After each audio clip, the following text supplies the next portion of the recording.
And now, without further ado, let's begin.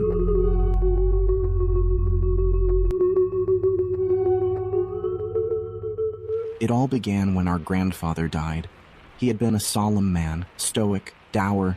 He never placed a smile on his face for us, even when we were children. But he had not been mean, and he would always bring us candy when he visited. He had dark, piercing eyes, hollowed in a grave, sunken face. We knew he had had a brother, but that his brother had mysteriously died when they were both boys. Our mother claimed she didn't know how he died and told us not to ask our grandfather. My younger brother and I used to tease that he was secretly a monster that devoured his brother and stray children. "He only brings us sweets," we laughed, "so as to fatten us up and make us taste good." Mother didn't like this talk and said that he was simply a lonely man. She had not been close to him. When he passed, my brother Arthur and I, now young adults, concluded that we wished we had gotten to know him better while he was still alive.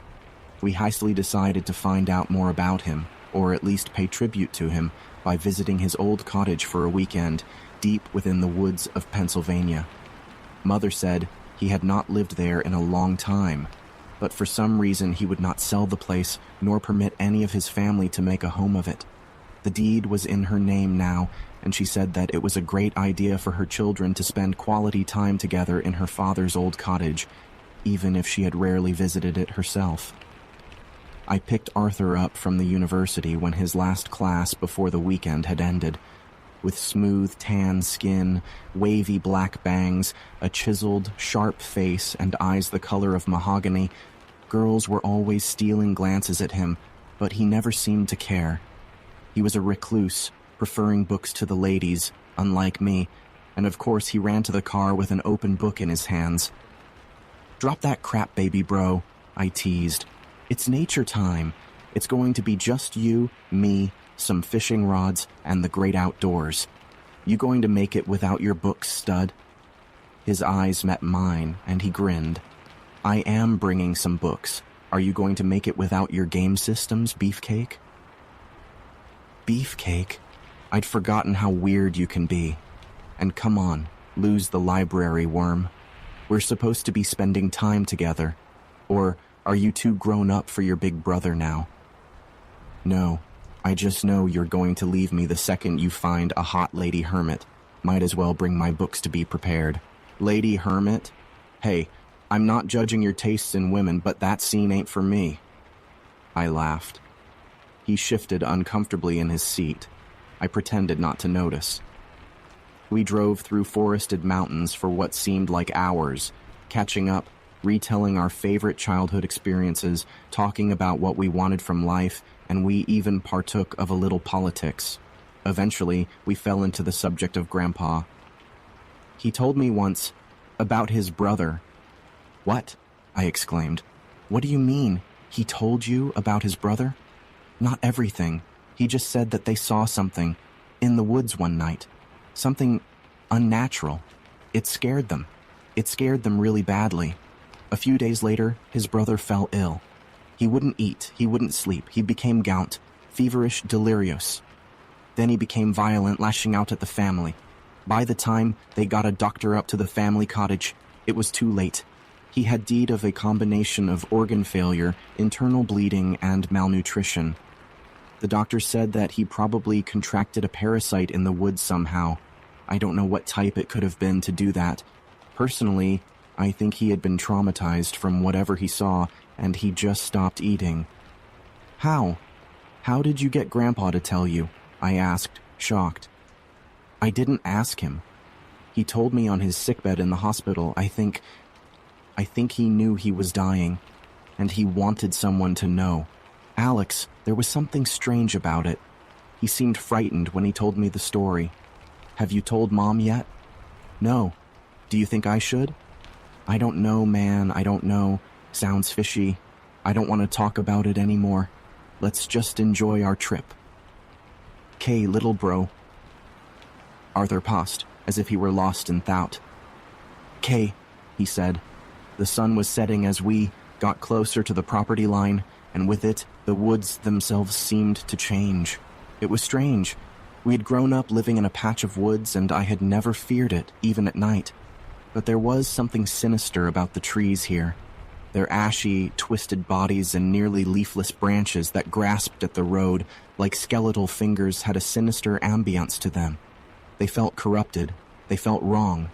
My palms became clammy, and I felt my neck hairs prickle up. But I kept silent.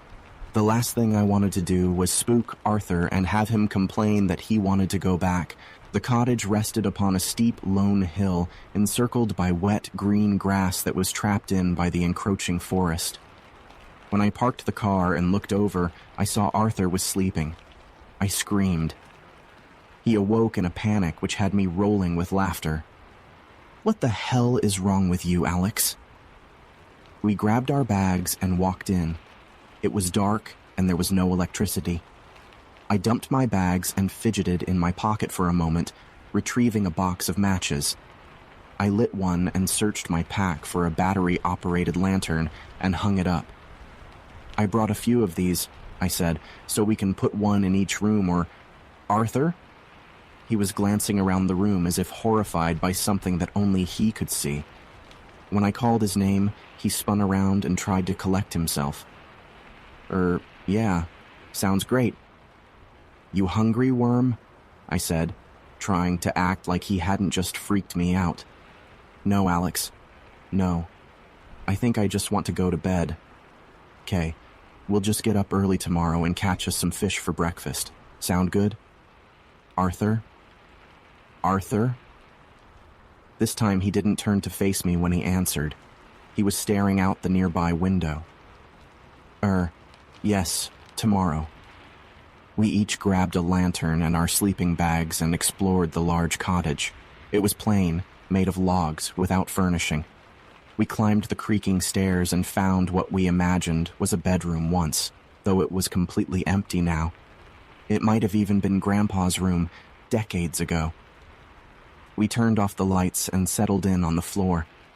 It took me a while to fall asleep, and my dreams were laced with dark, twisting images of the woods, the cottage, and of Arthur. I awoke the next morning, drenched in sweat. Arthur was standing next to me, glaring at me. "Alex, are you all right? You are trembling and you are sweating buckets." "I'm fine. Let's just go and catch some fish, nerd." "I'm starving," I answered. "Well, the shower doesn't work. Maybe the well is dry. Guess we will be bathing in the lake," he said. We grabbed our fishing poles and headed out the door. An early morning mist greeted us, and the sky was gray.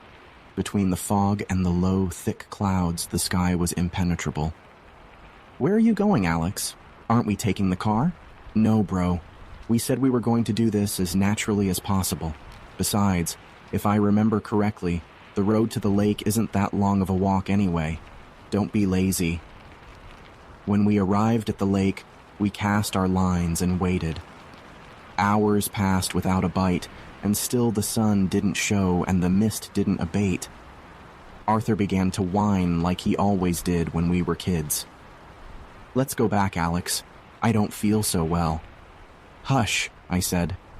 "Look, I think I found boar tracks. I want to hunt it." "Leave it alone. Boars are dangerous and you are too stupid to hunt it, and what would you even hunt it with? Your lucky Swiss Army knife?" I stared at the tracks. They looked like they had pools of blood in them. "Hey, I think there is something wrong with this boar. The tracks are covered in blood." "Great," said Arthur. "Even more reason for us not to follow it. Wounded animals are dangerous animals." "Relax, worm. I'm not really going to hunt it. I just want to see it. See what's wrong." "Alex, you idiot. That's absurd. Alex, get back here. I'm not going to follow you. I'm not coming." But I was not listening to him anymore. I followed the tracks into the forest. After a few minutes, I could no longer hear my brother's incessant nagging. My mind tried to unravel why the boar's prints had been slick with blood. Had a predator attacked it? Had it got into a fight with another boar? Finally, after roughly half an hour, I heard the beast. I stopped. Something was very wrong. Its breathing was heavy, labored. I crouched down behind a fallen tree and waited as the giant of a boar slowly lurched its way through the brush and into my view just yards away in a small ditch below and in front of me. He moved erratically, like a drunk person swaying from side to side. Although the boar was very tall and long, it was skeletally thin, with dark bruises all over its back and belly. His huge head swung back and forth, revealing broken amber tusks and a snout caked with dried blood. And its eyes made me want to scream. They were sunken into their cavities and glazed with ooze. But they seemed angry, so angry. That's when it happened. The big beast collapsed. I knew it was dead when its mean little pig eyes rolled into the back of its head and a last long moaning sigh left its body, yet it was still moving. Its stomach first, and then its throat began to heave. Finally, its lower jaw was forced down, and the most horrible thing crawled out. I first noticed its legs. Like crab legs or spider legs, they were thin, wispy, and broken into segments. They reminded me of long, scarlet fingers. 6 of them jetted out, collectively stabbing the air like a dagger, before relaxing, curling out into different directions. They pulled themselves out of the boar's mouth gracefully until the head appeared. Large, spider-like jaws felt the fresh air, twisting like an ant's antennae. The spidery head was small and merged easily with the abdomen, having no real separation from the body, and there seemed to be no eyes. Where a tail might have been on a normal creature, there instead were 3 long octopus-like tentacles, complete with oozing suckers. As soon as the monster was free from the animal's mouth, its tentacles curled up underneath its own body. What they were used for, I need only guess, but the sight was so terrifying that I dared not move. I estimated its total length with tentacles stretched to be about 4 feet long, and although its narrow legs were easily 3 feet long themselves, they only held its body just barely off the ground, making it about a foot tall. It couldn't be from this world.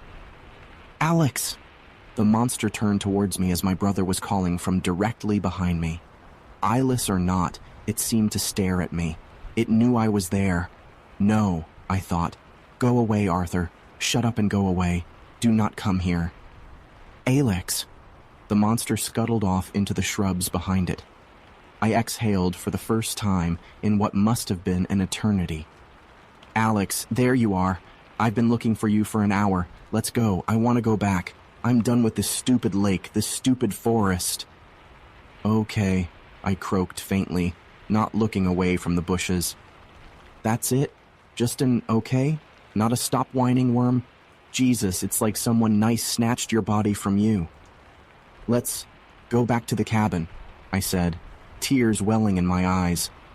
I grabbed his arm and spun him around before he had a chance to witness the boar's corpse. We traveled quickly, gathering our rods without a word, and found ourselves at the cabin as the sun began to set. I went over to the car and thrust the key in only to hear the engine sputter and die. The car was old, but it had never had issues before. "Alex, shouldn't we get our stuff first?" Arthur joked. "God damn it, why won't it start?" I screamed. "Alex, it's fine. We will try again in the morning or else get help. We can't walk to the nearest town without sunlight. I'm not staying here another goddamn night," I shrieked. "Alex, what happened to you out there?" I said nothing. What could I say? With a sigh, I got out of the car and walked into the cabin. Once Arthur followed, I locked the door. "Why did you do that?" he asked nervously. "Just help me check the windows. Make sure they are shut, all of them." When we finished, I threw myself onto my sleeping bag and turned away from my brother. He stood at the door for quite some time, obviously staring at me, before I finally heard him shuffle over to his own sleeping bag. Alex, I want to tell you something. It's about me, but you have to promise to not tell Mom. Not yet. Please? Alex?" I pretended to be asleep. I didn't want to hear this, not know. not when the image of that monster was still fresh in my head. I would let him tell me tomorrow when I was rested and my fears had abated and I could be supportive. I don't know how I found sleep that night, but eventually I was able to shove the thought of that parasite in the woods with its spindly legs, spidery fangs, and dripping tentacles from my mind. But I didn't stay asleep for long. I awoke in darkness to the sound of scuttling, which ended almost as quickly as it began. No, I imagined it. There's nothing there. But the noise returned. It's just a field mouse or a roach. God only knows how long this place has been abandoned. Anything could be living here. Anything. I fed myself these explanations, desperately holding on to any rational answer, anything that would keep me from confronting my darkest fears, which grasped at the outer reaches of my sanity. But the scuttling grew louder, closer. I could feel goosebumps growing up my spine. No. I got up and grabbed my lantern. Arthur was still asleep beside me, breathing slowly. I threw light across the room, into the corners, forcing the shadows to retreat like monsters shying from a holy ward. There was nothing in the room. I waited like that for ages until I realized the noise had been gone for quite some time. It must have been just a mouse or bug. It had to be.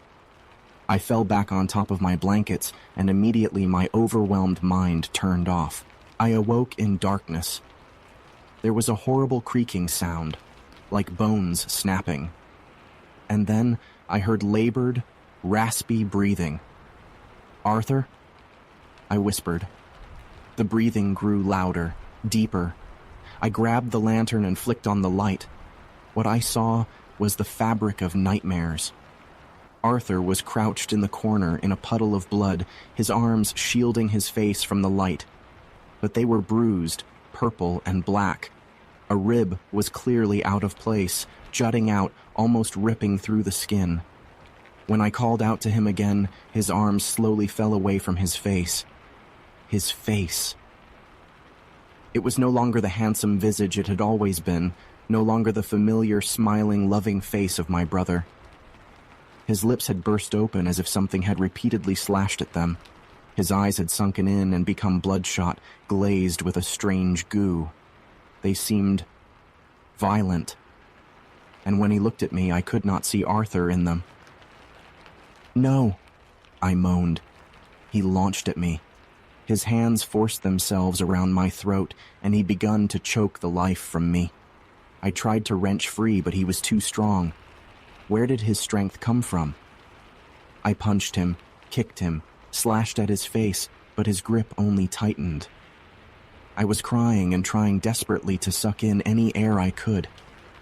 My arms fumbled on the floor, searching for something, anything to hit him with, anything that would... My fingers closed around my pocket knife. I flung it open and slashed at him.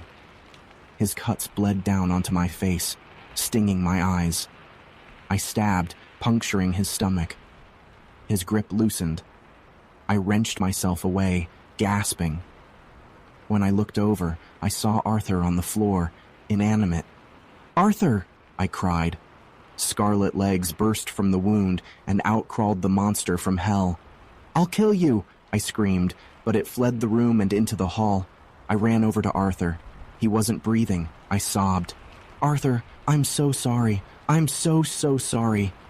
I heard the wretched scuttling again, and fury overcame my fear. I threw open one of my bags and found a bottle of whiskey. With all my might, I threw it at the wall closest to the hall where it shattered. I lit a match. That was the last thing I remembered from that night. Now, as I face charges of arson and the murder of my brother, my mother begs me to tell the police anything about what happened. I lean over to whisper in her ear, "I know what happened to Grandpa's brother." She stares at me, confused and horrified. It came from the woods. Thank you for joining us on this captivating journey. If you found this exploration as enthralling as we did, please like, share, and subscribe.